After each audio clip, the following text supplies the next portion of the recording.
నమస్కారం. ఈ దేశంలోని అత్యంత అందమైన ప్రదేశాలలో ఒకటికి మీరు స్వాగతం. ఇది దక్షిణ మధ్య బీహార్లోని బోధ్ గయ.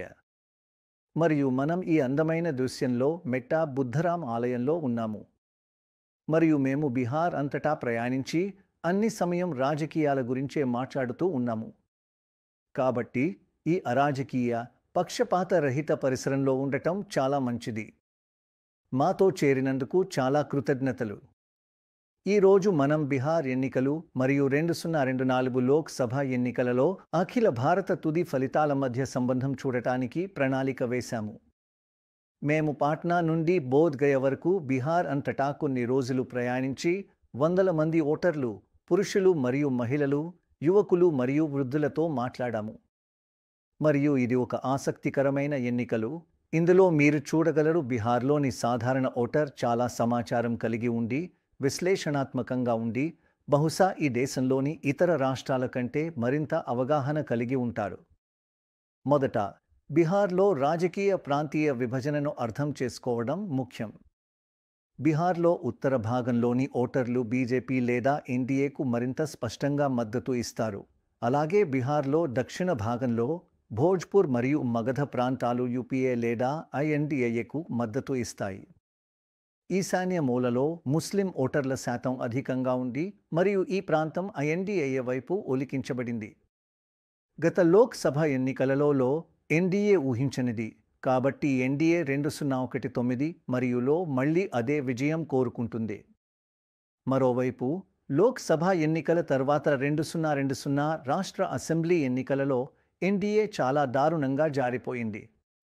మీరు అసెంబ్లీ ఫలితాలను లోక్ సభ నియోజకవర్గాలుగా మార్చితే ఎన్డీఏ 40 నుండి 21కి పడిపోయింది, అయితే యూపీఏ 1 నుండి 17 సీట్లకు పెరిగింది. రాష్ట్ర అసెంబ్లీ ఎన్నికలు తరచుగా తదుపరి లోక్ సభ ఎన్నికల్లో ఎవరు గెలుస్తారో మంచి సూచనగా ఉంటాయి. గత 20 సంవత్సరాల అసెంబ్లీ ఎన్నికలను చూస్తే 8-0 సమయంలో అసెంబ్లీ ఎన్నికను గెలిచిన పార్టీ ఆ రాష్ట్రంలో తదుపరి లోక్ సభ ఎన్నికను కూడా గెలుస్తుంది. కానీ అసెంబ్లీ ఎన్నికలు లోక్ సభ ఎన్నికలకు దగ్గరగా ఉంటే మంచి సూచనగా ఉంటాయి. బీహార్ వంటివి కాదు, అది 4 సంవత్సరాల క్రితం జరిగింది. కాబట్టి అది ఐఎన్డీఏ కూటమికి ఒక ఆందోళనగా ఉంది. అసెంబ్లీ ఎన్నికలు ఒక సూచన ఉందా లేదా? మా ప్రయాణాల్లో మేము గమనించినట్లు ఇది పూర్తిగా ఒక పక్షపాత రహిత ఎన్నికలు కావచ్చు. హలో. ముందు ఎవరున్నారో మనకు ఖచ్చితంగా తెలియదు, కాని ఇద్దరి మధ్య కఠినమైన పోరాటం ఉండబోతుంది. ఎవరు నాయకత్వం వహిస్తున్నారు? దీపం ముందుంటుంది. నేను అభివృద్ధి కారణంగా మోదీకి ఓటు వేయబోతున్నాను. నా కుటుంబం ఎవరికి ఓటు వేస్తుందో నేను కూడా అదే వ్యక్తికి ఓటు వేస్తాను. అవును, ఆర్జేడీకి ఓటు వేస్తాను. బీజేపీ నితీష్ జీతో మిత్రులు కావడం తప్పు. బీజేపీ ఆ మిత్రత్వం చేయకూడదు. నేను గతంలో బీజేపీకి మద్దతుదారుడిని, కాని ఈరోజు వారికి ఓటు వేయడం పట్ల భయపడుతున్నాను. ఈ ఎన్నికల్లో తేజస్వి నాయకత్వం వహించనున్నారు. ప్రధానమంత్రి కొన్ని వస్తువులను అందిస్తారు. రేషన్ కార్డులు ఉన్న పేదలు రేషన్ పొందాలి. అన్నీ సరిగ్గా ఉన్నాయి. నేను వారిద్దరితో కూడా అసంతృప్తిగా ఉన్నాను. వారిద్దరూ అబద్ధాలు చెప్తారు. నితీష్ జీ పల్టూ చాచా.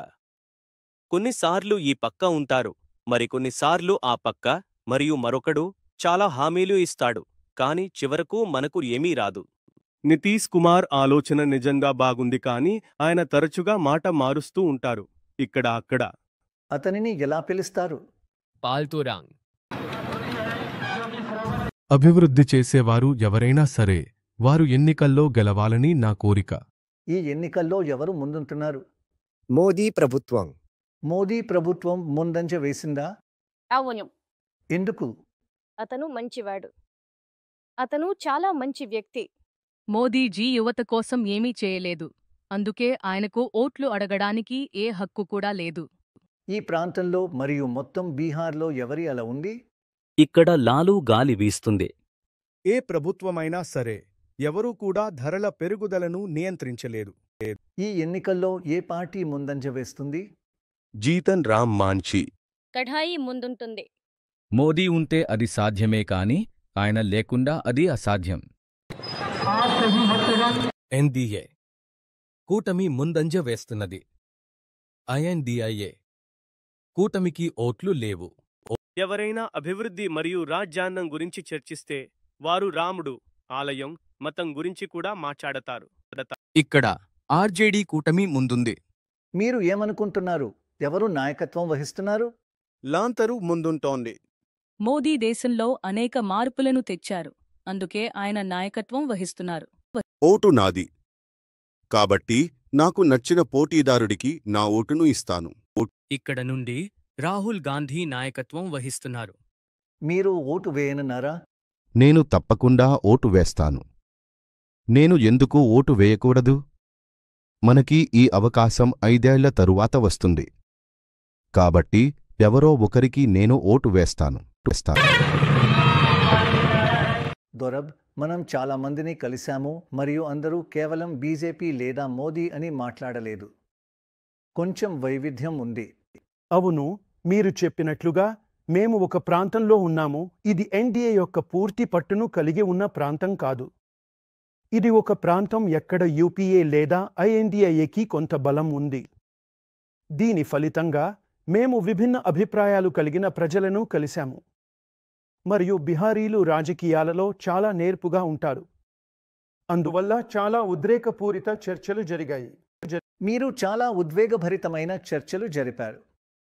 వారు ఒక విధంగా లేదా మరొక విధంగా ఓటు వేయాలని మీరు వారిని ఒప్పించాలని యత్నించారా? బజ్, అవును, నేను అనుకునేది ఎవరైనా పాటించాలని ఎప్పుడూ ప్రయత్నిస్తాను. కానీ దొరబ్ చెప్పిన అంశం ప్రకారం మొదటి దశలో వెళ్ళిపోయే 4 సీట్లలో 3 సీట్లు శాసనసభ ఎన్నికల్లో యూపీఏ లేదా ఐఎన్డీఏ వారికి వెళ్ళాయి. అన్ని శాసనసభ ఫలితాలను కలుపుకుంటే కేవలం 1 మాత్రమే బీజేపీకి వెళ్ళింది. కాబట్టి ఇది ఐఎన్డీఏకి చాలా బలమైన ప్రాంతం. మరోసారి ఎన్డీఏకి అతిపెద్ద ఆస్తి అయినది నరేంద్ర మోడీ యొక్క ప్రజాదరణ. ఎన్నికలలో మోడీ ప్రభావం గణనీయంగా ఉంది. శాసనసభ ఎన్నికలలో మోడీ కారకం అత్యంత కీలకం కాకున్నా బీజేపీ సగటున 34% ఓట్లు గెలుచుకుంటుంది. అదే రాష్ట్రాలలో లోక్సభ ఎన్నికలలో మోడీ ప్రధాన ప్రచారకుడు అయినప్పుడు బీజేపీ ఓటు శాతం సుమారు 46%కి పెరుగుతుంది. ఇది మోడీ ప్రభావం 12% అని సూచిస్తుంది. ఇది ఎన్నికల ఫలితాలను నిర్ణయించుటలో చాలా పెద్దది. ఆ 12% పెరుగుదలకు మరొక ముఖ్యమైన కారకం కూడా తోడ్పడింది. అదే 2019 లోక్సభ ఎన్నికలలో బీజేపీ గాలిలో తేలినట్లుగా గెలుపు. ఆ మరొక పెద్ద కారకం పుల్వామా దాడి. ఇది 2019 ఎన్నికల కథనాన్ని మొత్తం మార్చి ప్రతిపక్షం ఉత్సాహాన్ని పూర్తిగా చంపేసింది. కానీ పుల్వామా ఎంత ముఖ్యమైనది? సీట్లు మరియు ఓట్ల నుండి దూరంగా ఉండి బీజేపీ గెలుపు శాతం అవకాశాలను ట్రాక్ చేస్తే అది ఆశ్చర్యకరం.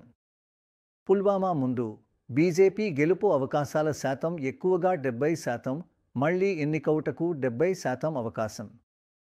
కానీ పుల్వామా తర్వాత ఆ 70% దాదాపు 90%కి పెరిగింది.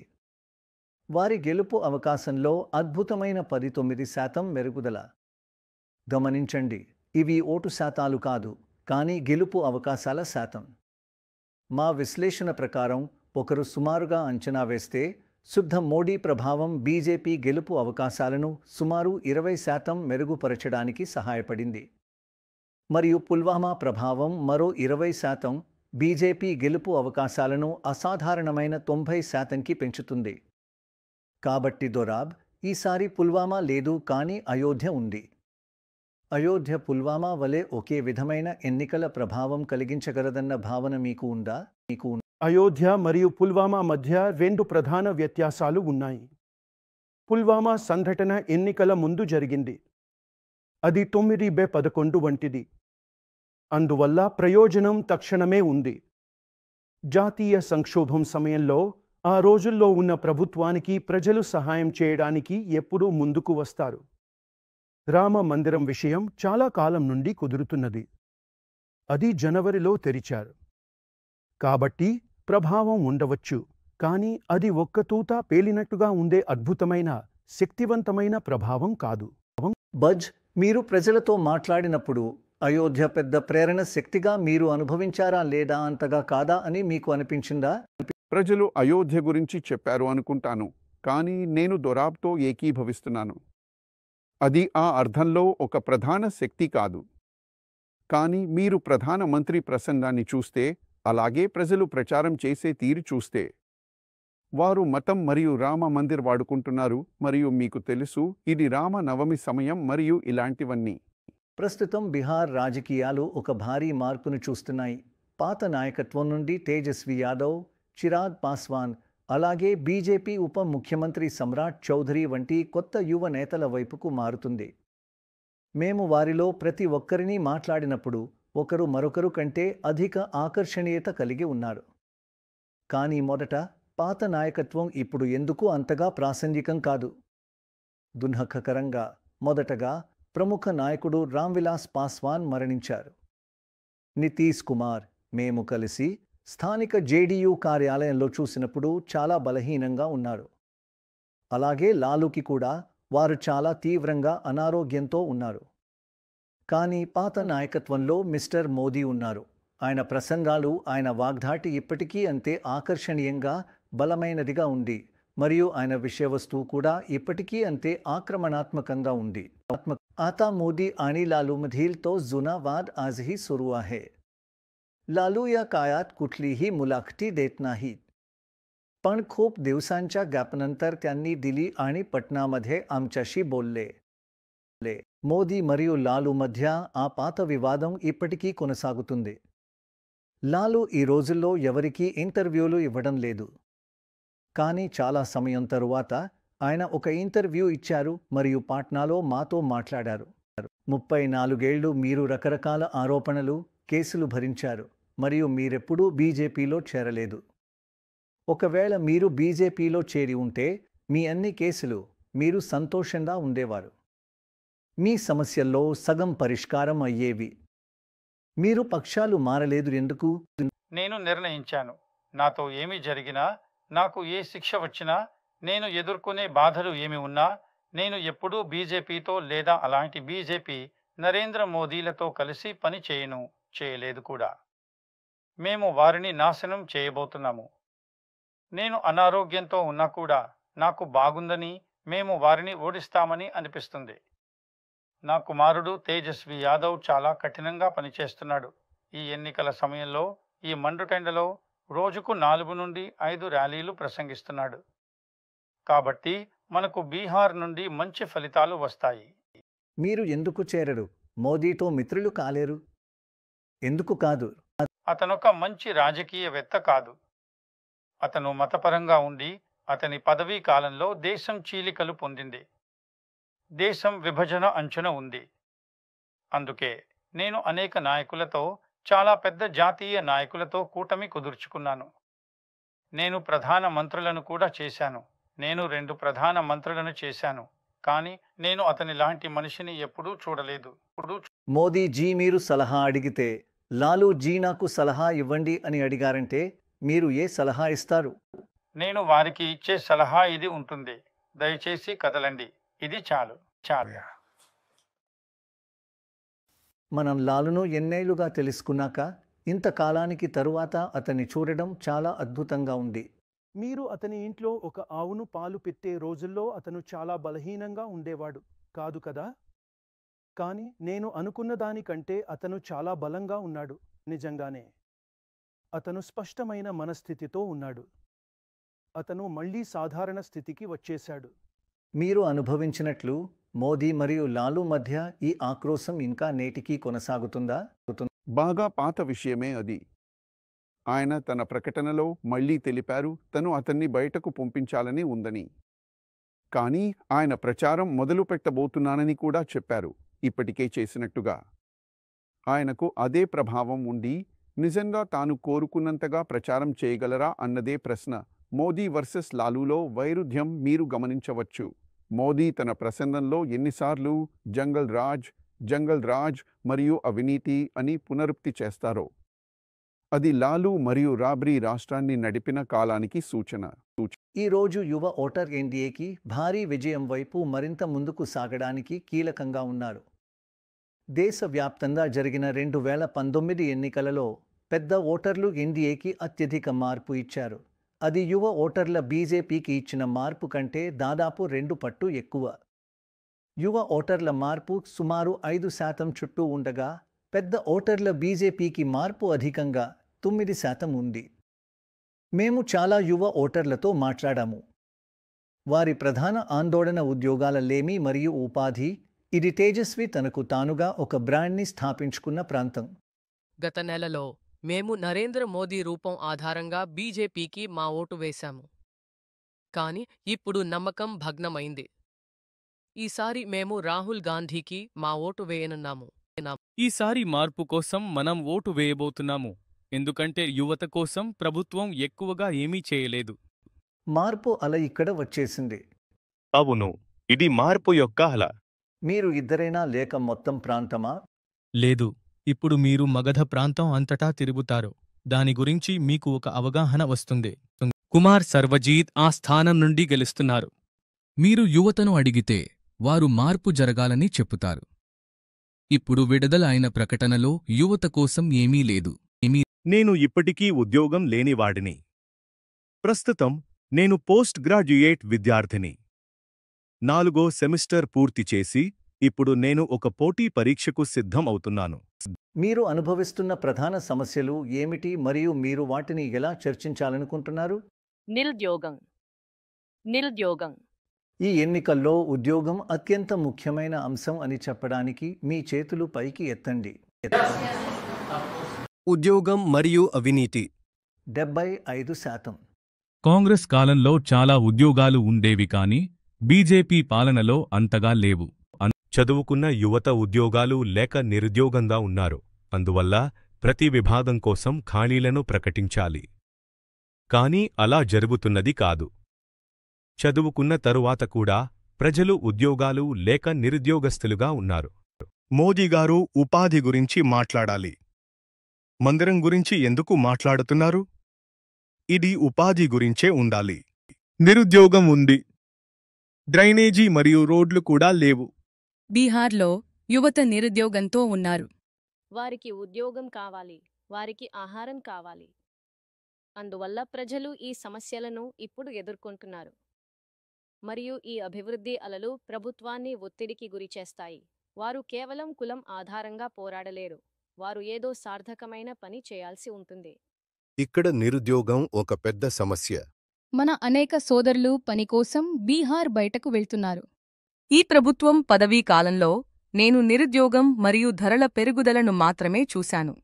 మేము బీజేపీ యువ నాయకుడు సమ్రాట్ చౌధరిని కలిశాము. ఇప్పుడు ఆయన బీహార్ ఉప ముఖ్యమంత్రిగా ఉన్నారు. నా భావన ప్రకారం బీహార్ నిరంతరం పురోగతి సాధిస్తున్నది మరియు ఇతర రాష్ట్రాలు ఎలా పురోగతి సాధిస్తున్నాయో బీహార్ అంత వేగంగా పురోగతి సాధించలేదు. మనం అవస్థాపనలో చాలా బలహీనంగా ఉన్నాము. అందువల్ల మొదటగా మేము అవస్థాపనపై పనిచేశాము.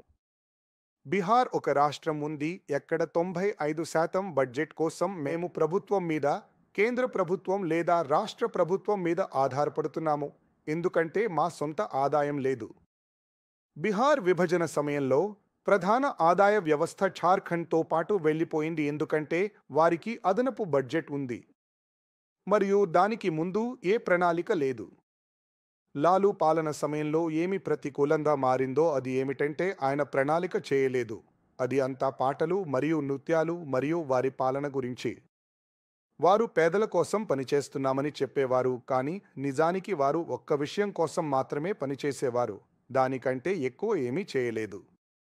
ఆయన తన సిద్ధాంతాలు మరియు భావనల ఆధారంగా రాజకీయాలు చేసేవారు.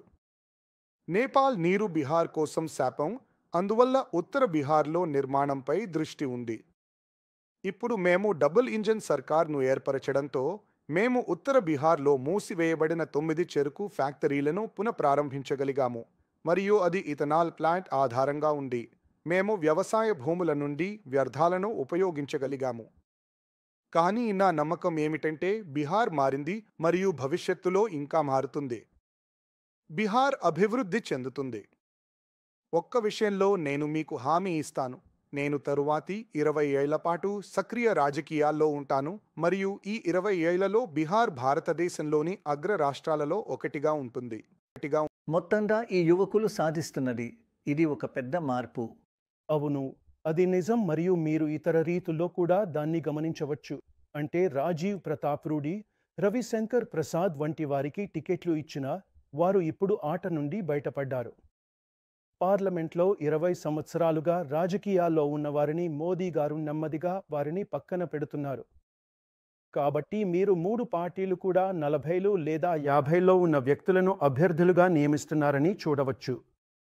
అది పాతకాలపు రోజుల్లో ఉండేటట్టుగా ఒక యువకుడి పోరాటంలా ఉంది. రామ్ విలాస్ పాస్వాన్, నితీష్ కుమార్ మరియు లాలూతో పాటు. ఈ యువకులకు ఓటర్లతో మంచి అనుసంధానం ఉంది. ఎందుకంటే బీహార్లోని ఓటర్లలో ఒక పెద్ద శాతం యువజనం. అవును, నిజానికి మేము తేజస్వి యొక్క ర్యాలీలకు వెళ్ళినప్పుడు గతంలోనూ మరియు ఈసారి కూడా జనం ఆయనపై చాలా మక్కువతో ఉంటారు. ఆయనను చూసి ఉత్సాహపడతారు. ఆయన హెలికాప్టర్ దిగి రాగానే వారు ఆయన వెంబడి పరిగెత్తుతారు. ఆయనకు ఉన్న మద్దతును మీరు గమనించవచ్చు. మరియు ఆయన ఇప్పుడు పార్టీ ముఖచిత్రంగా మారినట్లు ఉన్నారు. నేను అనుకుంటున్నాను అసలు విషయం ఏమిటంటే వారందరూ 20వ సంవత్సరం అసెంబ్లీ ఎన్నికలకు సిద్ధమవుతున్నారు. అప్పుడు ఈ ముగ్గురే పార్టీ ముఖచిత్రాలుగా ఉంటారు. బీహార్ ఎన్నికల్లో ఒక ప్రధాన కారణం మహిళల ఓటు. బీహార్లో మహిళల ఓటర్ల హాజరు పురుషుల కన్నా చాలా ఎక్కువ. పురుషుల ఓటర్ల హాజరు సుమారు 55% ఉంటే మహిళల ఓటర్ల హాజరు 5% అధికంగా 60% ఉంది. ఇది కొంతవరకు ఇతర ప్రాంతాలకు పని కోసం వెళ్లిన అధిక సంఖ్యాక వలసలు వెళ్లిన పురుషుల కారణంగా వారు ఓటింగ్ రోజున బీహార్కు తిరిగి రాలేకపోవడం వల్ల, మహిళల హాజరు శాతం ఎక్కువ ఉండటం వల్ల అన్ని రాజకీయ పార్టీలు మహిళల కోసం పథకాలపై దృష్టి పెట్టడం స్పష్టంగా ఒక ప్రధాన కారణం. ఇప్పుడు సమయం కూడా వచ్చింది. దేశం అంతటా మహిళల ఓటు పరంగా చూస్తే బీజేపీకి స్పష్టమైన లాభం ఉన్నట్లు కనిపిస్తుంది. 2019 లోక్సభ ఎన్నికల్లో పురుషులలో బీజేపీకి జరిగిన నెట్ స్వింగ్ కేవలం 2% మాత్రమే. అయితే మహిళల ఓటర్లలో బీజేపీకి జరిగిన నెట్ స్వింగ్ దానికన్నా రెట్టింపు అయిన 5% అధికం. ఈ అంశంపై మరియు ఈ ఎన్నికల్లో వారికి ముఖ్యమైన వివిధ కారణాలపై వారి అభిప్రాయాలను అర్థం చేసుకోవడానికి బీహార్లో అనేక మహిళలతో మేము మాట్లాడాము. గతంలో బీహార్ పరిస్థితి అలా ఉండేది. మనం మన ఇళ్ల నుండి బయటకు అడుగు పెట్టలేము. ఇప్పుడు గత 10 ఏళ్లలో చాలా పనులు జరిగాయి. ఎంతగానో మనం ఇళ్ల నుండి బయటకు అడుగు పెట్టవచ్చు. మనల్ని మనం ప్రతినిధించుకోవచ్చు. ఇప్పుడు గ్రామాల్లో నీరు మరియు విద్యుత్ ఉన్నాయి. రోడ్లు కూడా నిర్మించబడ్డాయి. నేను బీహార్లో సురక్షితంగా ఉన్నానని అనిపిస్తుంది. ఇప్పుడు బీహార్ పరిస్థితి చాలా మెరుగైనది. ఇప్పుడు మహిళలు రాత్రి సమయంలో కూడా బయటకు వెళ్ళవచ్చు మరియు మనం గుండాల నుండి భయపడటం లేదు. గత కాలాలతో పోలిస్తే ఇప్పుడు నాకు వెలుగులు మరియు రోడ్ల నిర్మాణం వలన చాలా మెరుగైన అనుభూతి ఉంది. అభివృద్ధి జరిగిందని నేను చూశాను. అమ్మాయిలు చదువు కోసం బయటకు వెళ్తున్నారు. పాఠశాలలు మళ్లీ సజీవంగా మారాయి. నేను అనుకుంటున్నాను మరిన్ని మహిళలు నాయకత్వం వహించి తమను తాము ప్రాతినిధ్యం చేసుకోవాలి. గత 3 నుండి 4 సంవత్సరాల్లో ఇది చాలా అభివృద్ధి పొందిందని నా భావన. అన్నీ బాగున్నాయి. పాఠశాల మరియు మంచి విద్య ఉండాలి. మహిళలకు మరింత ప్రాతినిధ్యం లభించింది మరియు ఆశించవలసినది ఇదే భవిష్యత్తులో కూడా జరుగుతుందని. మంచి వైద్యులు మనకు అవసరం మరియు మంచి వైద్యుల కోసం మనకు మెరుగైన విద్యా వ్యవస్థ కావాలి. నేను ఇక్కడ మరిన్ని అవకాశాలు అభివృద్ధి చేయబడాలని చెప్పాలనుకుంటున్నాను. ఇతర రాష్ట్రాల ప్రజలు వారి స్వంత స్టార్టప్లను స్థాపిస్తుంటారు కానీ బీహార్ ప్రజలు దానిపై ఆసక్తి చూపడం లేదు. వారు ప్రభుత్వ ఉద్యోగాలను ఇష్టపడతారు. ఇప్పుడు బీహార్ పరిస్థితి చాలా మెరుగైనది. స్వతంత్ర ఈ ఎన్నికల్లో ఏ పార్టీ ముందంజ వేస్తుంది? నాకు తెలియదు. కానీ మీరు ఓటు వేస్తారా? అవును, నేను ఓటు వేస్తాను. మీరు మీ స్వంత అవగాహన మేరకు ఓటు వేస్తారా లేదా మీ భర్త చెప్పిన మాట మేరకు ఓటు వేస్తారా? లేదు, నేను నా స్వంత దృష్టికోణం ఆధారంగా ఓటు వేస్తాను. మీరు నన్ను అడిగితే నేను ఎవరికి ఓటు వేయబోతున్నానో కూడా చెప్పగలను. మాకు చెప్పండి. మోదీని మద్దతు చేసే ఎవరికైనా నేను వారికి ఓటు వేయనున్నాను. మీరు మోదీకి ఓటు వేస్తారా? తప్పకుండా. ఎందుకు? కానీ మోదీ ఎందుకు? జాతీయ హితం పరంగా చూస్తే మోదీ అత్యుత్తముడు. మరి దోరాబ్, మనం తిరుగుతూ ఉండగా మీరు చాలా మంది మహిళా ఓటర్లను ఇంటర్వ్యూ చేశారు. వారు చాలా ఉద్ధతంగా ఉన్నారు. వారు మేము స్వతంత్రంగా ఓటు వేస్తాము, మా భర్తలు ఏమి అంటారో మాకు పట్టింపు లేదు అని చెబుతున్నారు. కానీ మీరు గమనించారా, పురుషుల కంటే మహిళలు కొంచెం ఎక్కువగా బీజేపీ వైపు ఒలిచిపోతున్నారా లేక చెప్పడం కష్టమా? ఇది ఒక న్యాయమైన ఊహ అని నేను భావిస్తున్నాను. కానీ మీరు తెలుసు కదా, వ్యూహరచన పరందాకి అభినందనలు ఇవ్వాలి. ఒకప్పుడు ఇది బనియా పార్టీగా ఉండేది, తర్వాత ఒక ఓబీసీ పార్టీగా, అనంతరం నాన్జాట్ ఓబీసీ పార్టీగా మారింది. వారు వారిని గెలిపించారు. తర్వాత వారు గ్రహించారు ఇక్కడ ఒక పెద్ద బ్యాంక్ ఉందని. మరియు ప్రతి ఒక్కరూ అనుకున్నారు అది మహిళల పెద్ద బ్యాంకు. మీరు తెలుసు, ఇది చెప్పింది మొదటి నుండి మహిళలకు నేరుగా వస్తువులను ఇవ్వడం మొదలుపెట్టిన వారు ఎవరైనా, అది పొయ్యిలు అయినా, వారి ఖాతాల్లో నేరుగా డబ్బు జమ చేయడమైనా.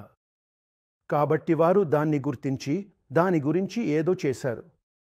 అందుకే నేను అనుకుంటున్నాను వారు దాని నుండి లాభపడుతున్నారు. మనం అందరం వారికి గ్యాస్, నీరు ఉందనే విషయం గురించి చర్చిస్తుంటాము. అంటే ఇక్కడ చుట్టుపక్కల ఉన్న గ్రామాలలో కూడా పైపు నీరు గ్రామంలోకి వచ్చింది. దాని అర్థం గ్రామంలోని మహిళ తన తలపై నీరు మోసుకొచ్చి ఇంటికి తీసుకురావడం అవసరం లేదని, మరియు వారికి రేషన్ అందుతుందనే విషయం గురించి కూడా మాట్లాడతాం. ఆ రేషన్ విషయం చాలా కీలకమైన అంశంగా ఉంది. కానీ నిజానికి ఒక విధంగా బాలికా విద్యార్థులకు ఉచిత సైకిళ్లు ఇచ్చి నితీశ్ మహిళలను నేరుగా చూడటం ఆరంభించారు. దీనివల్ల చాలా పెద్ద ప్రభావం ఏర్పడింది. కానీ ఇక్కడ గమనించవలసిన ముఖ్యమైన విషయం ఏమిటంటే, వారు రేషన్ పొందినప్పుడు అది మోదీ ఇచ్చారని అంటారు. అవినీతి జరిగినప్పుడు అది మోదీ తప్పు కాదని, అది స్థానిక లోపం అని అంటారు. మా రేషన్ కార్డు తయారు కాలేదు, అది ఏమిటో నాకు తెలియదు. కొన్ని వస్తువులు ఉన్నాయి మరియు కొన్ని వస్తువులు లేవు. కొన్ని గ్రామాల్లో సగం మంది కోసం పత్రాలు క్లియర్ చేయబడ్డాయి మరియు మిగతా వారికి ఇంకా అవ్వలేదు. ఎందుకు? దానిలో సగం ప్రజల కోసం స్పష్టంగా చేయబడింది మరియు సగం ఇంకా చేయబడలేదు. ఓకే. ఇక్కడ చాలా అవినీతి ఉంది. ఎన్నో మోసాలు. మాకు పత్రాలు సరిగ్గా ఆమోదించబడలేదు, అందువల్ల మేము పొందటం లేదు. ఇంటికి అవసరమైనవి ఏమిటంటే, మొదటగా ఒక కాలనీ పాస్ మరియు వార్డు వ్యక్తికి డబ్బులు ఇవ్వాలి, అప్పుడే అనుమతి జారీ అవుతుంది, లేకపోతే వారు ఆపేస్తారు. ఇది అవినీతి. ఫైళ్లు కదలించడానికి వారు డబ్బులు కోరుకుంటున్నారు. కాబట్టి ఇది మోదీజీ తప్పు కాదు, సమస్య ఈ స్థాయిలో ఉద్భవిస్తుంది. ఇక్కడ ప్రభుత్వం దీనిపై కఠినంగా ఉండటం లేదు. ఆయన ఆహారం అందించేవాడు, ఇచ్చేవాడు. మీరు తెలుసు కదా, మధ్యలో ఉన్నవారు అది తీసుకుపోతే ఢిల్లీలో కూర్చుని ఉన్నాడు కదా, చేయగలిగేది చాలా తక్కువ. బీహార్లో ఈ పథకం ద్వారా 3,60,00,000 ఇళ్లు కట్టబడ్డాయి. మీరు తెలుసా? నేను అనుకుంటున్నాను, ఇక్కడి గ్రామాల్లో నేను వారిని రుణాలు వస్తున్నాయా అని అడిగినప్పుడు అందరూ అవును అని చెప్పారు మరియు డబ్బు కూడా వచ్చింది. కానీ వారు కొంత మొత్తం తిరిగి ఇవ్వాల్సి ఉందని కూడా చెప్పారు. బీజేపీకి పెద్ద ఆందోళన కాంగ్రెస్ పార్టీ కాదు. కాంగ్రెస్ నిజానికి క్రమేణా బలహీనపడుతుంది మరియు కొన్ని కాలంగా అది జరుగుతున్నది. బీజేపీకి అసలు ఆందోళన ప్రాంతీయ పార్టీల ఉదయం, దేశం అంతటా. అదే ధోరణి బీహార్లో కూడా కనిపిస్తుంది. భారతదేశంలో సంఘం వైపు మారుతున్న ప్రధాన ధోరణి లోక్సభ మరియు అసెంబ్లీ స్థాయిలో కూడా కనిపిస్తుంది. ప్రాంతీయ పార్టీల పెరుగుదల మరియు జాతీయ పార్టీల తగ్గుదలను రాష్ట్ర అసెంబ్లీ స్థాయిలో చూడండి. ఇది అద్భుతం. జాతీయ మరియు ప్రాంతీయ పార్టీల అదృష్టాలలో స్పష్టమైన, తీవ్రమైన మార్పు ఉంది. జాతీయ పార్టీలు తీవ్రంగా తగ్గిపోయాయి, అదే సమయంలో ప్రాంతీయ పార్టీలు అంతే ఉత్కంఠగా పెరిగాయి. మరియు ఇది లోక్సభ స్థాయిలో కూడా నిజం. కానీ తొలి ఎన్నికలు అయిన 1952 నుండి ఒక మలుపుతో బీజేపీ ఉదయాన్ని చూడండి. అది మరింత ప్రాముఖ్యత పొందుతూ జాతీయ పార్టీగా మారింది. అదే సమయంలో కాంగ్రెస్ భయంకరమైన పతనం. అది మరో జాతీయ పార్టీ మరియు అది క్రిందకి వెళ్ళింది.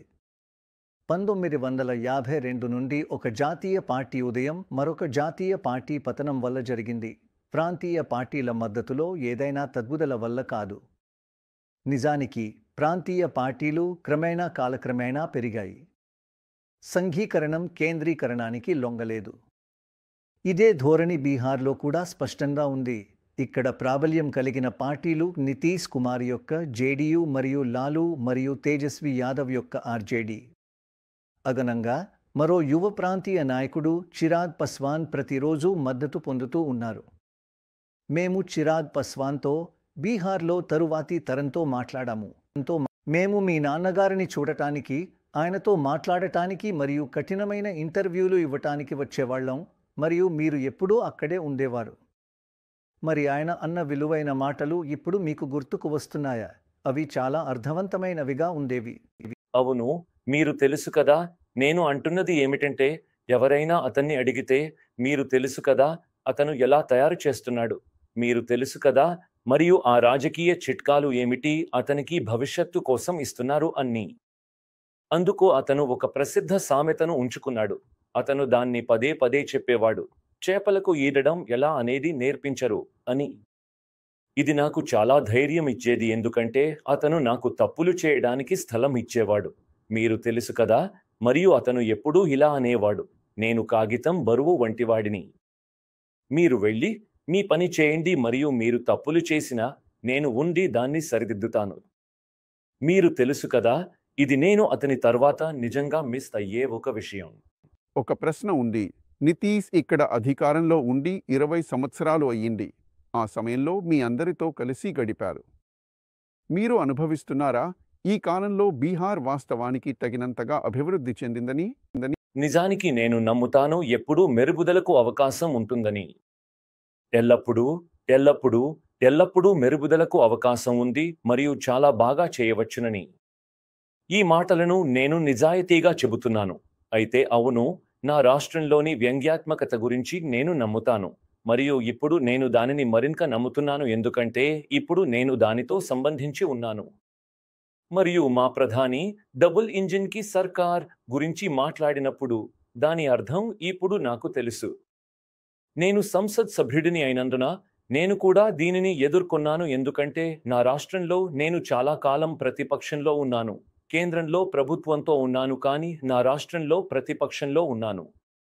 అది నాకు చాలా అవరోధాలను ఇచ్చింది. మీరు తెలుసు, అది నా ఎజెండాను, నా సమస్యలను అమలు చేయడంలో నాకు చాలా సమస్యలను కలిగించింది. మీరు తెలుసు. మీకు తెలుసు కదా, ఇప్పుడు మీకు ఒక ప్రతిపక్ష నాయకుడు తేజస్వి ఉన్నారు. ఒక దశలో ఆయన మీలాగే చాలా యువకుడు. మీకు తెలుసు కదా, ఇప్పుడు ఆయనకి ప్రభుత్వ అనుభవం ఉంది. అది ఆయనను ఇంకా బలమైన ప్రత్యర్థిని చేస్తుందా? నాకు అది ముఖ్యమో కాదో తెలియదు. నేను నాపై చాలా నమ్మకం ఉంచుకున్నాను. ఏ రాజ్యాంగ పదవి గురించి అయినా లేదా మరే ఇతర పదవి గురించి అయినా నేను అనుకోలేదు. సార్, నా పోరాటం మొదలైనప్పుడు నిజాయితీగా చెప్పాలంటే నేను ఎక్కడికి వెళ్తున్నానో కూడా నాకు తెలియదు. 2021 సంవత్సరంలో జూన్ 13న ఒక సాయంత్రం ఇలాగే ఉండేది. అప్పుడు పార్టీలో, కుటుంబంలో విభజన జరిగింది. మీరు తెలుసు కదా, నేను నా సొంత కుటుంబం నుండి బయటకు పంపబడ్డాను. నాపై నేపో కిడ్ అని ఆరోపణ ఉంది, కానీ నా తండ్రి తన పార్టీ కోసం ఎంచుకున్న పార్టీ పేరు, గుర్తు నా నుండి తీసివేసినారు. నేను అడుగుల నుండి మొదలుపెట్టాను. నాలో నమ్మకంతో అడుగుల నుండి మొదలుపెట్టాను. మీరు తెలుసు, ఆ నమ్మకం నాలో ఉంది. మరియు మరొక విషయం చెప్పాలంటే, నాన్న నాకు ఎంత బోధిస్తున్నారో చెప్పకుండా నాకు చెప్పేవారు.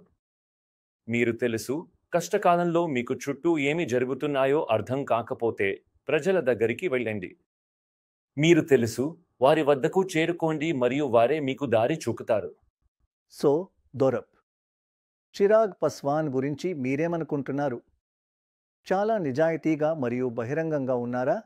అవును, నాకు అలానే అనిపిస్తుంది. మరియు అతను తన మామగారితో ఒక పోరాటం చేసి వచ్చాడని మీకు తెలుసు కదా. కాబట్టి అతను మరియు తేజస్వి ఇప్పుడు పరీక్షించబడిన వ్యక్తులు. వారు కేవలం యువకులు కాదు, ఈత కొలనులోకి విసిరివేయబడిన వారు కూడా కాదు. వారు పరీక్షించబడ్డారు, పోరాడారు మరియు వారు ఏదో ఒకటి సాధించారు. కాబట్టి నేను అనుకుంటున్నాను వారు తర్వాతి తరం పోరాటం కోసం నిజంగా సిద్ధంగా ఉన్నారు. కానీ జేడీయూలో ఒక స్పష్టమైన నాయకుడు ఎవరు శ్రీ నితీష్ కుమార్ నుండి అధికారం తీసుకుని నడిపించగలరు అనే విధంగా ఒక అధికార శ్రేణిని నిర్మించలేదు. ఎవరు చాలా కాలం నుండి 20 సంవత్సరాలకు పైగా ముఖ్యమంత్రిగా ఉన్నారు. చిరాగ్ పాస్వాన్ ఎదుర్కొన్న ఒక విషయం ఇది. ఆయన నాయకుడు నితీష్ కుమార్ స్వల్పమైన వ్యంగ్యంతో కుటుంబ రాజకీయాలు అని అనడం, మరియు నిజానికి ఆయన కుటుంబ రాజకీయాల్లోనే ఉన్నారు. మరియు నేను అనుకుంటున్నాను ఆయనకు అది నచ్చలేదు కదా. అవును, నాకు ఆయనంటే నచ్చింది ఏంటంటే పరిస్థితులు చెడుగా ఉన్నప్పుడు అయినా నేను తిరిగి రాను, ప్రజల వద్దకు వెళ్తాను, పోరాడతాను మరియు తిరిగి రాను అని ఆయన పదే పదే చెప్పడం. మరియు బీజేపీ గుర్తించిన విషయం ఏమిటంటే ఆయన తన తండ్రికి వారసుడు అని, తన మేనమామ లేదా బావమరిది కాదు అని. నేను అనుకుంటున్నాను ఆయన దాన్ని రుజువు చేశారు. అందుకే ఈసారి కూటమిలో ఆయనకు స్థానాలు దక్కాయి. నితీష్ అతనిపై అలిగి ఉన్నారు ఎందుకంటే అసెంబ్లీ ఎన్నికలలో అతను తన స్వంత అభ్యర్థులను నిలబెట్టాడు. అది కూడా నితీష్కు వ్యతిరేకంగా అయినప్పటికీ ఆయన మిత్రపక్షం అయి ఉన్నా. దీనివల్ల నితీష్కు చాలా స్థానాలు నష్టపోయాయి. ఇప్పుడు ఈ ఎన్నికలు ఇక్కడ పంట కోత సీజన్తో దాదాపు సమకాలీనంగా జరుగుతున్నాయి. చాలా ఎండ ఉంది మరియు చాలా పంట కోత ఇంకా చేతితోనే జరుగుతుంది. ఇక్కడ కాంబైన్ హార్వెస్టర్లు ఎక్కడా లేవు మరియు అధికంగా మహిళలే ఎండలో పొలాల్లోకి వెళ్లి పంట కోత చేస్తున్నారు. ఇది నిజంగా కఠినమైన పని కాగా మగవారు ఇంటి నీడలో విశ్రాంతి తీసుకుంటున్నారు. అయితే న్యాయం చేస్తూ చెప్పాలంటే పంట కోత చేసే కొంతమంది పురుషులను మేము చూశాము. వారు కేవలం కొందరే. ఓటింగ్ విషయంలో పట్టణ గ్రామీణ విభజన కొంతవరకు ఉంది. 2020 రాష్ట్ర శాసనసభ ఎన్నికల్లో పట్టణ ఓటర్ల మధ్య బీజేపీ బలంగా ఉంది.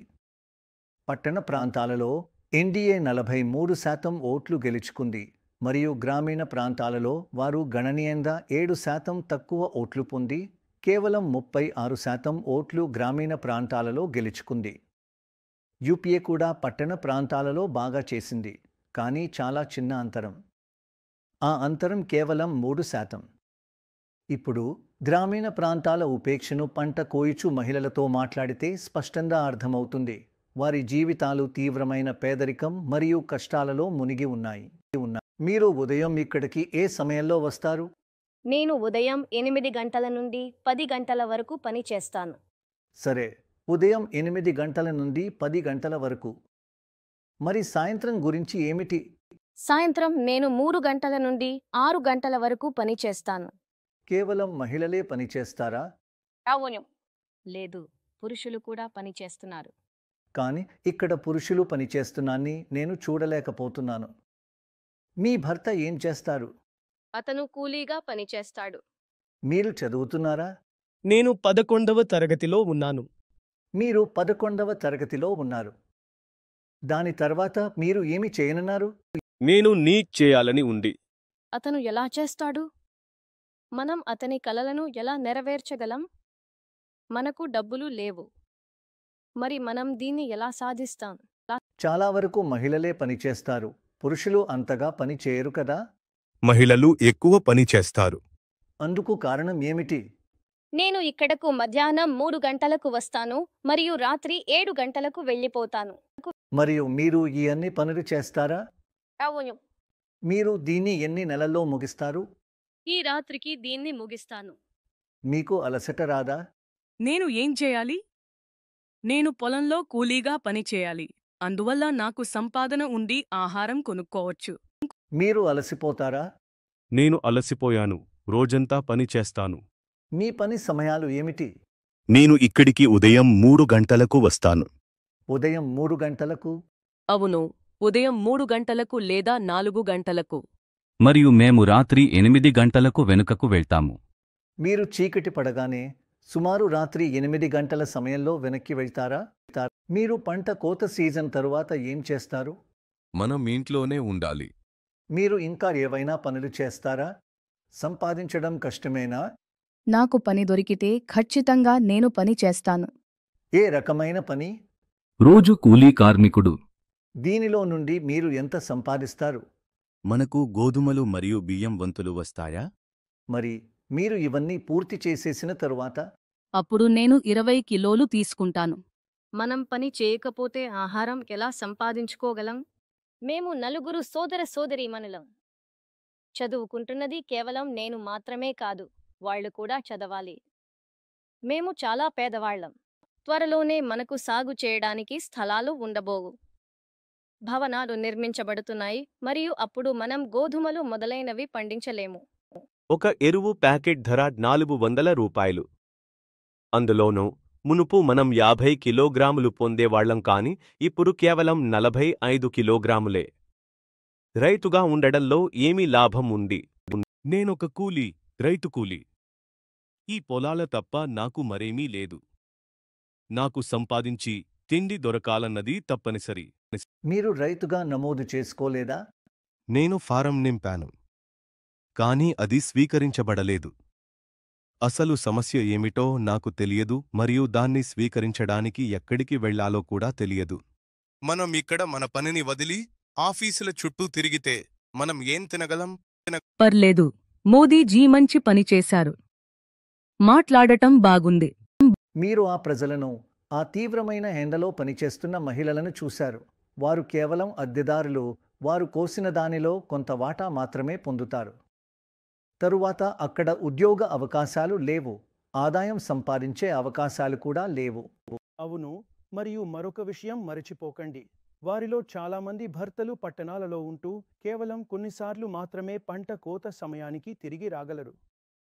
అందరూ ఒకే సమయంలో రాలేరు. అందువల్ల కొందరు పంజాబ్లోకి పంట కోసం వెళ్తారు. అంటే ఇక్కడి నుండి పంజాబ్కి వలస జరుగుతుంది. నా భావన ప్రకారం ఇది మహిళలపై చాలా కఠినం. నిజంగానే అలాగే ఉంది. ఇది నిజంగా కష్టమైన విషయమే. అంటే ఇది గ్రామీణ ప్రాంతాలను మరియు మహిళలను విశేషంగా పంట కోత సమయంలో ఉపేక్షించడం యొక్క సూచన. అవును, మైదానాల్లో పురుషులు ఉన్నా కూడా కోత చేసేది మహిళలే. ఆ పురుషులు కేవలం ఆ పంటను సేకరించేవారు. అలాగే ఒక యంత్రం అక్కడ ఉంటే అది తుంచే పనిని పురుషులు వాడుకుంటున్నారు. వారు పర్యవేక్షించడం అది పురుషులు చేయాల్సిన పనినా? అసలు కాదు. నా అభిప్రాయం ఏమిటంటే, బజ్ చెప్పబోయేది ఇది గ్రామీణ ప్రాంతాలను మాత్రమే కాక మహిళలను కూడా పక్కన పెట్టడం అని. ముఖ్యంగా పంట కోత సమయంలో ఇది స్పష్టంగా మరియు విషాదకరంగా కనబడుతుంది. మేము మాట్లాడిన 3వ యువ నేత తేజస్వి యాదవ్, లాలూ గారి కుమారుడు అయినా అతను స్వంతంగా ఒక రాజకీయ బ్రాండ్గా స్పష్టంగా ఎదిగిపోతున్నాడు. ప్రత్యేకించి దక్షిణ బీహార్లో అతను నితీశ్ మరియు మోదీకి ప్రధాన విపక్షంగా చూడబడుతున్నాడు. ఎందుకంటే అతను ఉప ముఖ్యమంత్రిగా ఉండగా ఉద్యోగాల మీద చాలా చేశాడని అనిపిస్తుంది. ఉద్యోగాలు, భవిష్యత్తు, ధరల పెరుగుదల, అవినీతి గురించి మాట్లాడేవారు ఎన్నికల్లో ముందంజ వేయగలరు. ఆర్జేడీ నిరుద్యోగాన్ని తొలగించగలదు ఎందుకంటే వారు 5 నెలల్లో 17 లక్షల ఉద్యోగాలను అందించారు. లాలూ ప్రసాద్ యాదవ్ గారి కుమారుడు తేజస్వి యాదవ్, నితీశ్ కుమార్ గారి మద్దతుతో అధికారంలోకి వచ్చారు. నా భావన ప్రకారం ఆయన ఎన్నికల కారణంగానే ఉద్యోగాలను ఇచ్చారు. సుమారు 2 లక్షల ఉద్యోగాలు గాని అంతకు మించిగాని. ప్రతి ఒక్కరూ ఉద్యోగం కోరుకుంటారు. ఎన్నికల ముందు అందరూ ఉద్యోగాల గురించి హామీలు ఇస్తారు కానీ ఎన్నికల తర్వాత ఏమీ జరగదు. అది కేవలం ఓట్లు పొందడానికి ఒక అంశం మాత్రమే. ఉద్యోగాలను ఇచ్చేందుకు ఎవరు ఉత్తమం? ఎన్డీఏ లేదా ఐఎన్డీఏ? నేను బీహార్ గురించి మాట్లాడుతున్నాను. ఐఎన్డీఏ. భారతదేశం మీకు ఉద్యోగాలను ఇవ్వడంలో మరింత ఉత్తమం. నిరుద్యోగం చాలా పెరిగింది. ప్రతిదీలో ఖాళీలు చాలా తక్కువ. ప్రజలు చదువుకుంటున్నారు కానీ చదువుకున్నా కూడా ఉద్యోగం లేక ఉండడం వారి సమస్య. ఇది ఒక పెద్ద సమస్య. ఉద్యోగాల కొరకు తేజస్వి యాదవ్ మంచివారు. ఉద్యోగాలు తక్కువ లేదా ఎక్కువ? ఉద్యోగాలు ఎక్కడ ఉన్నాయి? తేజస్వి ఉద్యోగాలను ఇచ్చారు కానీ అప్పటినుంచి ప్రభుత్వం మారింది. ఇది మారుతున్నది. తేజస్వి యాదవ్ డిప్యూటీ సీఎంగా ఉన్నప్పుడు మంచి పని చేశారు మరియు యువతకు ఉపాధి కల్పించారు. మరియు ఈసారి ఉపాధి కారణంగా యువత ఆయనకు మద్దతు ఇస్తారు. నేను వెళ్లి ప్రజలను అడుగుతాను, పేదరికం పోయిందా? ధరల పెరుగుదల పెరిగిందా లేక తగ్గిందా? మీకు ఉపాధి దొరికిందా? వలసలు ఆగాయా లేదా? మోదీజీ రైతులకు 22 నాటికి ఆదాయం రెట్టింపు చేస్తామని హామీ ఇచ్చారు. అందరికీ పక్కా ఇల్లు కట్టిస్తామని అన్నారు. ఇప్పుడు ప్రజలు దానిని గ్రహిస్తున్నారు. కనుక మనం వారికి అసలు సమస్యలు ఏవి అన్న విషయం అర్థం చేసినాలి. మనం నాయకులం మరియు ప్రజలకు అర్థం చేసే బాధ్యత మనది. కానీ బీజేపీ చాలా చతురంగా ఆడుకుంటుంది. వారు అసలు సమస్యలపై మాట్లాడరు. వారు ఇష్యూలను మార్చివేయాలని చూస్తారు. నా నమ్మకం ప్రకారం జేడీయూకి భవిష్యత్ లేదు. ఆ పార్టీకి జేడీయూ నుండి ప్రజలు లేదాతో బీజేపీలో చేరతారు లేదా ఆర్జేడీలో. వారికి ఏ భవిష్యత్ లేదు. మరియు నా నమ్మకం ప్రకారం మనం మన పనితీరును ఇచ్చాము. ఎన్నికలలో మేము ఇచ్చిన హామీ ఏమిటంటే, నేను ముఖ్యమంత్రిగా అయితే 10 లక్షల మందికి ఉపాధి ఇస్తాను. ఆ సమయంలో నితీశ్ జీ నుండి మీరు డబ్బును ఎక్కడ నుండి తెస్తారు? మీ తండ్రి నుండా? అది అసాధ్యం. కాని నేను ఉప ముఖ్యమంత్రిగా అయ్యానని ఆ పరిస్థితి. ప్రజలు నన్ను అడుగుతారు. మీడియా నన్ను అడుగుతుంది. ఇప్పుడు నేను ప్రభుత్వంలో ఉన్నాను. నేను ఏమి చెప్పాలి? కాబట్టి మీరు చూశారు, ఆగస్టు 15వ తేదీ స్వాతంత్ర్య దినం నాడు ఆయన ప్రకటించారు, మేము 10 లక్షల సర్కారీ ఉద్యోగాలు మరియు 10 లక్షల ఉపాధి ఇస్తామని. ఆ ఆలోచన ఎవరిది? ప్రజలకు ఎవరు హామీ ఇచ్చారు? మరియు 15 నెలల్లో మేము 5 లక్షల మందికి సర్కారీ ఉద్యోగం ఇచ్చాము. నరేంద్ర మోదీజీ కూడా అంత ఉద్యోగం ఇవ్వలేదు. ఇతర రాష్ట్ర ప్రభుత్వం కూడా. కనుక మనం కొన్ని విషయాలను బాగా నేర్చుకున్నాము మరియు ఈసారి కూడా, ఈ రోజు మనం ఒక ప్రణాళిక కూడా విడుదల చేశాము మరియు మేము హామీ ఇచ్చాము, మేము యువతకు 1 కోటి ఉపాధి ఇస్తామని. అయితే ఉప ముఖ్యమంత్రిగా ఉండి ఆయన నిజంగా ఉద్యోగాల కోసం కొంత పని చేశారు. మీరు చూడండి, ఇతర పార్టీలు అన్నది ఇది. అది సరైన ప్రభుత్వ విధానం అని మరియు దాన్ని తనదిగా చేసుకున్నారు. నిజానికి అది ఒక ప్రభుత్వ విధానమే. కానీ ఆ ఆలోచన అతనిది. కానీ ప్రభుత్వ విధానాలు ఏళ్ల నుండి ఉన్నాయి. వాటిని అమలు చేయడం ముఖ్యమైన అంశం. అవును, ఆయన దాన్ని అమలు చేసి దానికి క్రెడిట్ కూడా తీసుకున్నారు.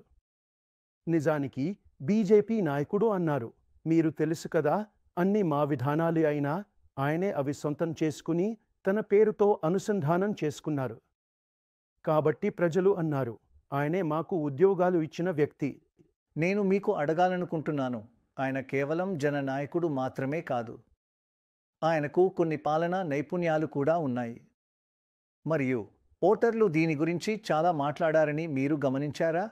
నేను అనుకుంటున్నాను వారు అతను ఉద్యోగాలు ఇచ్చిన విషయం గురించి చర్చించారు. కానీ నా భావన ప్రకారం మరో ముఖ్యమైన పని ఏమిటంటే, ఆయన కేవలం ముస్లిం యాదవులకు మాత్రమే కాకుండా ఇతర కులాల వారికి కూడా పార్టీ టికెట్లు ఇచ్చి పార్టీ ఆధారభూతాన్ని విస్తరించాలని చూశారు. ఇది లాలు గతంలో ఎక్కువగా దృష్టి పెట్టే విషయం. బీహార్ ఎన్నికల గురించి ఒక మామూలు మాట వింటుంటాం. అదేంటంటే, ఏ అంశం గురించైనా మరిచిపోండి, అదంతా కులం గురించే. చాలా మందికి అన్ని ఓట్లు 100% ఒక వైపుగానో లేదా మరో వైపుగానో పడతాయన్న భావన ఉంది. పూర్తి సమానత్వం. ఇక్కడ గత లోక్సభ ఎన్నికల్లో వివిధ కులాలు ఎలా ఓటేశాయో చెప్పే కొన్ని వివరాలు ఉన్నాయి. బీజేపీ మరియు ఎన్డీఏకి ఓటేయబడే కులాలు ఉన్నత కుల బ్రాహ్మణులు, రాజ్పుత్రులు మరియు భూమిహార్లు. వారు బీజేపీకి 70% ఓట్లు వేశారు. ఓబీసీ మద్దతు బీజేపీకి 69% ఉంది. అది దాదాపు అదే. మరియు అతి వెనుకబడిన కులాలు బీజేపీకి 69% కంటే కొంచెం తక్కువగా 69% ఓట్లు వేశారు. వారు భారీ విజయం సాధించడం ఆశ్చర్యకరం కాదు. ఇక మరోవైపు యాదవుల్లో 88% మంది యూపీఏకి ఓటేశారు మరియు ముస్లింలలో 63% మంది యూపీఏకి ఓటేశారు. అందుకే మీరు మాట్లాడినట్టు వారు చాలా ధృవీకరణం చెందారు మరియు ఇప్పుడు అది వ్యాప్తి చేయడానికి ఆయన ప్రయత్నిస్తున్నారు మరియు సూచిక అభ్యర్థి ఎంపిక. ఇప్పుడు దొరాబ్ మనం అనుసరించి ఫలితాలు చూడాల్సిన 4 లేదా 5 ప్రముఖ వ్యక్తులు, భారీ బరువులు ఎవరో మాకు చెప్పండి. బీహార్లో అనేక వయోజన బరువైన నాయకులు ఉన్నారు. వారిలో చాలా మందిని రాజకీయాల నుండి విరమింపజేశారు. కాబట్టి వారి గురించి మనం చర్చించబోము. యువతరం గురించి మొదలెడదాం. అంటే ఎన్నికల్లో నిలబడుతున్న యువకులు. హాజీపూర్ నుండి చిరాగ్ పాస్వాన్ తన తండ్రి సీటు నుండి అతను ప్రపంచంలో అత్యధిక మెజారిటీతో 1977లో గెలిచారు. ఆ తరువాత జీతన్ రామ్ మాంఛీ ఉన్నారు. రాజకీయంగా ప్రతిచోటా ప్రయాణించారు. నితీష్ కుమార్ అనుకున్నారు లోక్సభలో తన ప్రదర్శన చాలా చెడుగా ఉందని మరియు అతనే బాధ్యుడని, అందుకే అతన్ని 8 నుండి 10 నెలల పాటు ముఖ్యమంత్రిగా నియమించారు. కాబట్టి జీతన్ రామ్ మాంఝీ ఉన్నారు. గతసారి ఆయన ఓడిపోయిన పక్షంతో యూపీఏతో ఉన్నారు. ఈసారి ఎన్డీఏతో గెలుపు ఆశిస్తున్నారు. అలాగే గిరిరాజ్ సింగ్ ఉన్నారు. గతసారి కన్హయ్య కుమార్తో పోటీ పడి కేబినెట్లో సీనియర్ మంత్రి. అలాగే ఆర్కే సింగ్ ఉన్నారు. ఈ రాష్ట్రం నుండి వచ్చిన ఒక ఐఏఎస్ అధికారి. వారు ఐఏఎస్ వదిలి రాజకీయాలలో చేరి మంత్రి అయ్యారు. చివరగా లాలూ ప్రసాద్ యాదవ్ 2 కూతుళ్ళు, అంటే 2 ఉన్నారు. మీసా భారతి పాటలిపుత్ర నుండి 2 సార్లు నిలబడ్డారు. గతసారి చాలా తక్కువగా, కేవలం 3 దశలు 7% మాత్రమే ఓడిపోయారు. అలాగే రోహిణి ఆచార్య 2వ కూతురు, తండ్రికి కిడ్నీ ఇచ్చినవారు. వారు చాప్రా అని పిలిచే అసలు స్వస్థల సీటు నుండి ఇప్పుడు సరన్ అని పిలుస్తున్నారు. రాజీవ్ ప్రతాప్ రూడీతో పోటీ పడుతున్నారు. ఆమెకు చాలా భారీగా మంచి స్వాగతం లభిస్తుంది. అవును, మంచి స్వీకరణ ఉంది. ఎందుకంటే మీరు తెలుసు కదా, ఓ కూతురు తన తండ్రి కోసం త్యాగం చేసింది. మీరు చెప్పినట్లుగా చాలామంది పెద్ద నాయకులు పక్కదారి పట్టారు. కానీ మేము రవిశంకర్ ప్రసాద్తో పొడవైన మరియు ఆసక్తికరమైన సంభాషణ జరిపాము. నేను మీతో బీహార్ రాజకీయాల గురించి తీవ్రంగా అడగబోతున్నాను. నితీష్ మీ వద్దకు వచ్చారా లేక మీరు ఆయన వద్దకు వెళ్ళారా? ఒకే కథనం యొక్క 2 పక్షాలు. కానీ ఆయన వెనుకకు ముందుకు అని పదే పదే ఉన్నారు. మరియు ఇప్పుడు ఆయన చాలా బలహీనుడు. ఆయన బలహీనుడుగా ఉన్నప్పుడు ఒకవేళ పదవికి దిగిపోయే నిర్ణయం తీసుకుంటే తర్వాత ఏముంటుంది? కొంచెం శూన్యత ఉంది. ముందుగా ఒక నేపథ్యం మీరు గుర్తుంచుకోవాలి. అవినీతిపై, లాలూ ప్రసాద్ యొక్క దుష్పాలనపై పోరాటం వలన నితీష్ జీ మరియు మేము కలిసి వచ్చాము. పశుగ్రాస కుంభకోణంలో నేను లాయర్గా ఉండగా, సుశీల్ మోదీ వాదిగా, ఆయన పార్టీ యొక్క లల్లన్ సింగ్ కూడా వాదిగా, ఆర్జేడీ యొక్క శివానంద్ తివారీ కూడా వాదిగా ఉండగా లాలూ జైలుకు వెళ్లి దోషిగా తేలిపోయారు. అప్పుడు బిటుమెన్ కుంభకోణం, ఇది భారతదేశ రాజకీయాలలో, బీహార్ రాజకీయాలలో భూకంపం లాంటి మార్పుని తెచ్చింది. గతంలోకి నేను వెళ్లలేను. వాస్తవికత, నితీష్ కుమార్ అతని వద్దకు వెళ్లి మా వద్దకు తిరిగి వచ్చి మళ్లీ అతని వద్దకు వెళ్లారు. మనం ప్రస్తుతాన్ని చూడాలి. డాక్టర్ రాయ్, మీకు ఒక పాయింట్ ఉంది. నితీష్ తర్వాత ఏమి జరగనుంది?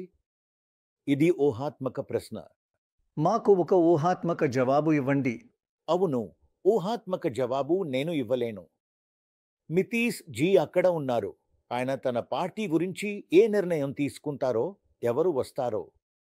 మేముతో చాలా సౌహార్దపూర్వక సంబంధాలు కలిగి ఉండబోతున్నాము. వారు మా వద్దకు వచ్చారు. మరియు బీజేపీ, జెడియు కలిసినప్పుడు చాలా పెద్ద స్థానం ఉంది. ఆయన చాలా కాలంగా ముఖ్యమంత్రిగా పనిచేశారా? ఎందుకంటే చాలా మంది అంటున్నారు కార్పొరేట్ జీవితంలో కూడా 10 సంవత్సరాల తర్వాత మీరు సాధారణ మనిషిలా ఉండి ఉత్సాహం కోల్పోతారని. మీరు ఊహగానితం పరంగా శక్తి నశించిందా? అతను 30 ఏళ్ల క్రితం శక్తి తీరిపోయాడు. 30 ఏళ్ల క్రితం మీరు తేడాను గుర్తించలేదు. నా ఉద్దేశం ఏమిటంటే, మీరు తెలుసు కదా, ఇది రాజకీయాలలో ఉంది. టర్కీ దేశంలోని ఎర్డోగన్ను చూడండి. మీరు తెలుసు, అక్కడ ఉంది. ఇది ఒక మానవ లక్షణం అని. 1 సంవత్సరం పాటు భారీ బాధ్యతను మోయడం అనేది అత్యంత పెద్ద బాధ్యత.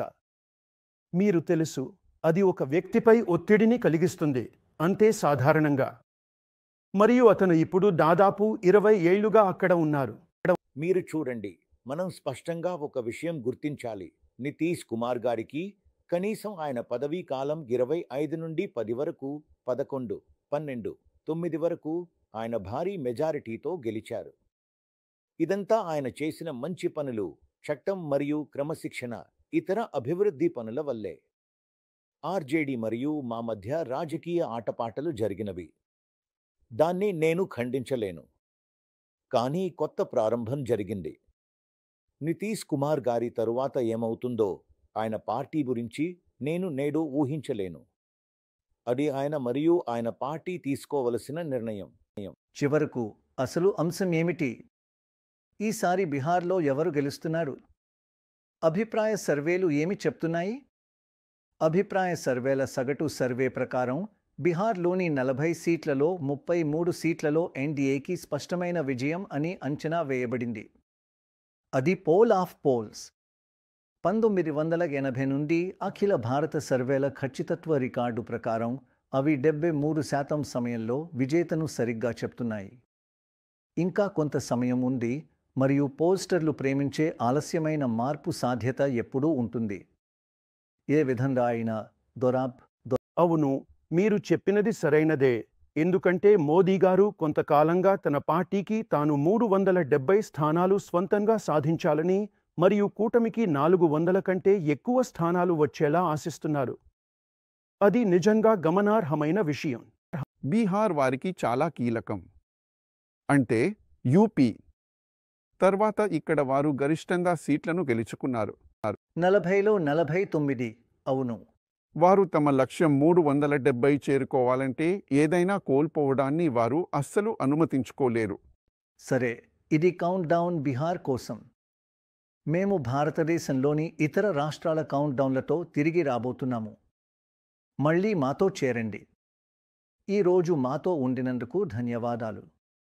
మేము మీకు బీహార్ పిల్లల గురించిన నిజాన్ని చూపే ఒక సంభాషణను అందిస్తున్నాము. ఇదిగో పూజ. ఆమె వేడి పొలాల్లో పంటలు కోస్తూ ఉండగా తన కుటుంబం పేదరికం, కష్టమైన జీవితం, ప్రతిరోజు ఎదుర్కొనే కష్టాలను బట్టి కూడా పూజ సానుకూలంగా, తెలివిగా మరియు బీహార్ ప్రజలు ఈ దేశంలో ఉత్తములుగా ఎందుకు ఉన్నారో చక్కని ఉదాహరణగా ఉంది.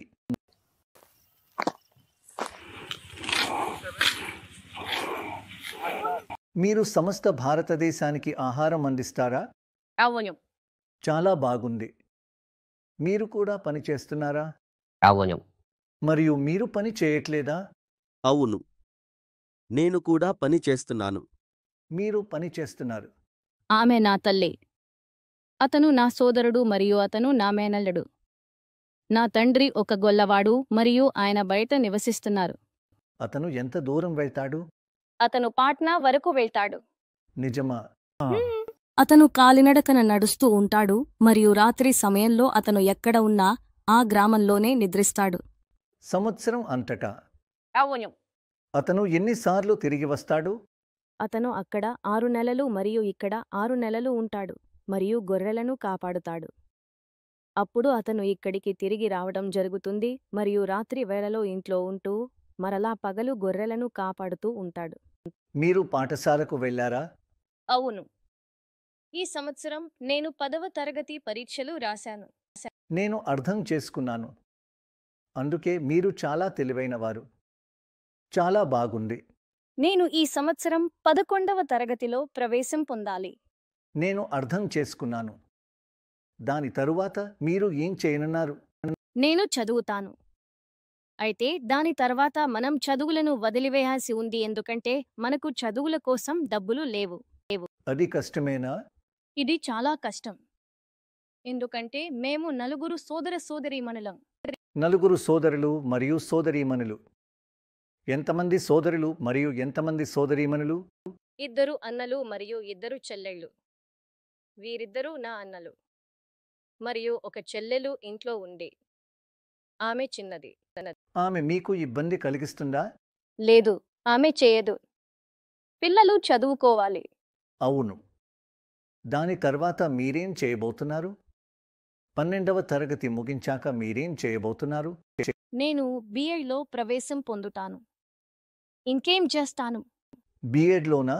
మీరు ఉపాధ్యాయుడిగా మారాలనుకుంటున్నారా? లేదా మీరు ఏమవుతారు? నేను ఉపాధ్యాయుడిని కావాలని ఉంది. కానీ అంత చదువుకోలేను. మేము చాలా అసహాయపడుతున్నాము. మాకు 4 సోదరీమణులు. కేవలం నేనే చదువుకోవాలి అని కాదు. వారు కూడా చదువుతారు. మేము చాలా పేదవాళ్లం.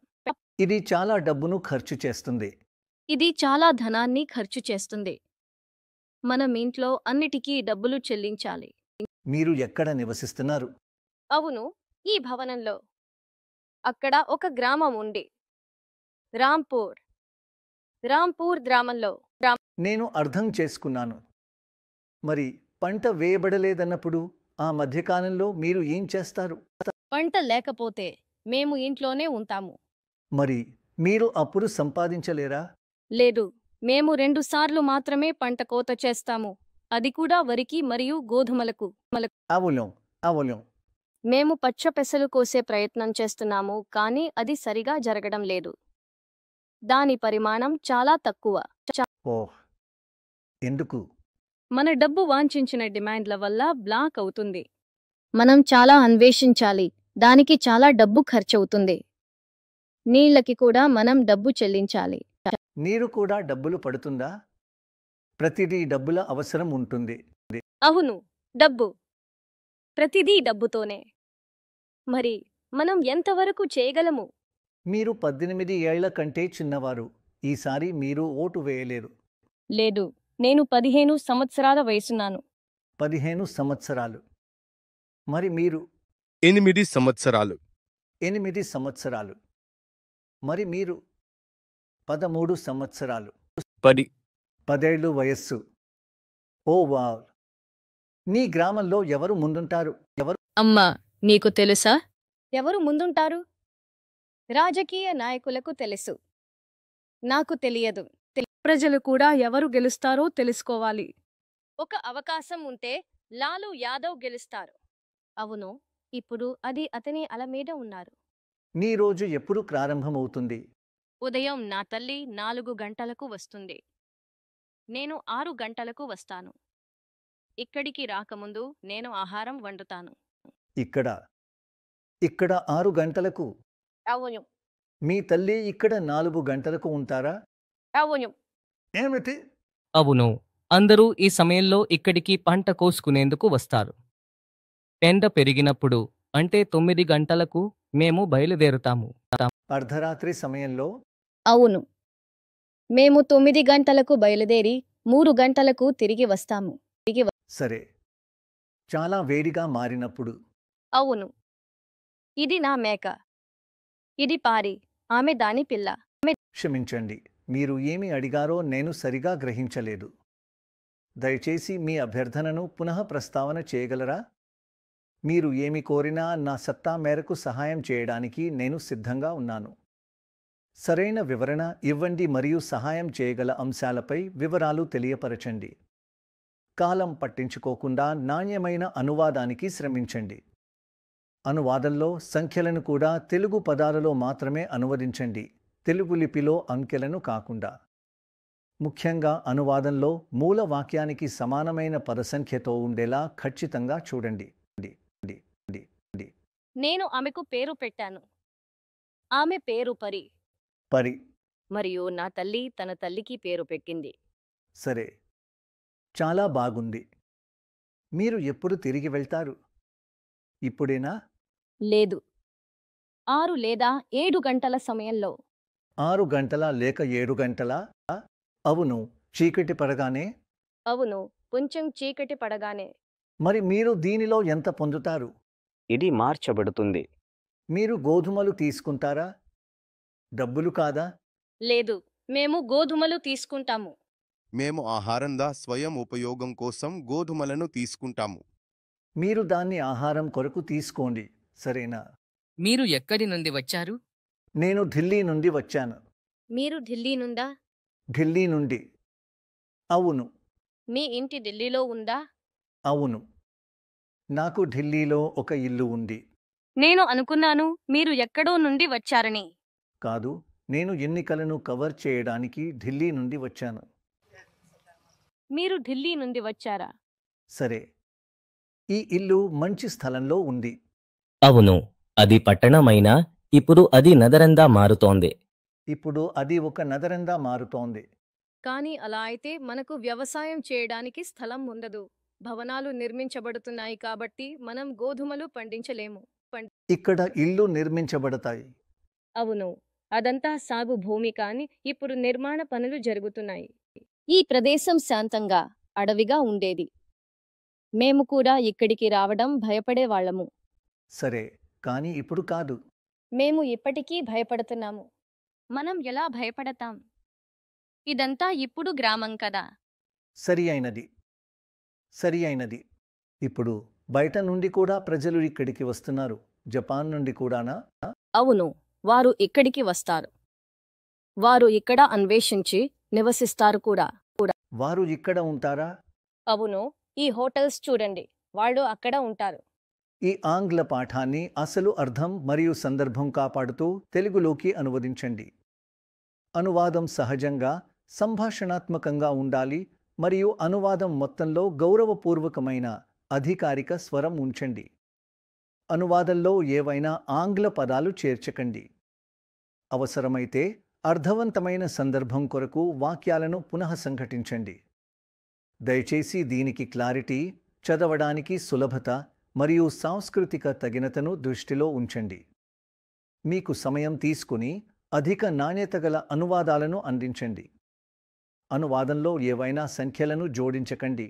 సంఖ్యలను కూడా తెలుగు భాషా పదాలలో, తెలుగు లిపిలో అంకెలు కాకుండా అనువదించండి. మూల పాఠంలో ఉన్నంత పద సంఖ్యతో అనువాద వాక్యం ఉండాలని కఠినంగా ఖచ్చితపరచండి. వారు ఇక్కడ ఉంటారు. దగ్గరలో మరొకటి ఉంది. వారు అక్కడ కూడా ఉంటారు. అలాగే మన గ్రామం వైపు మరొకటి ఉంది. మరి మీ స్వగ్రామం ఏమిటి? రాంపూర్. రాంపూర్ గ్రామం. సరే, మనం త్వరలో కలుసుకుందాం. మీతో మాట్లాడటం నాకు చాలా ఇష్టమైంది. ధన్యవాదాలు.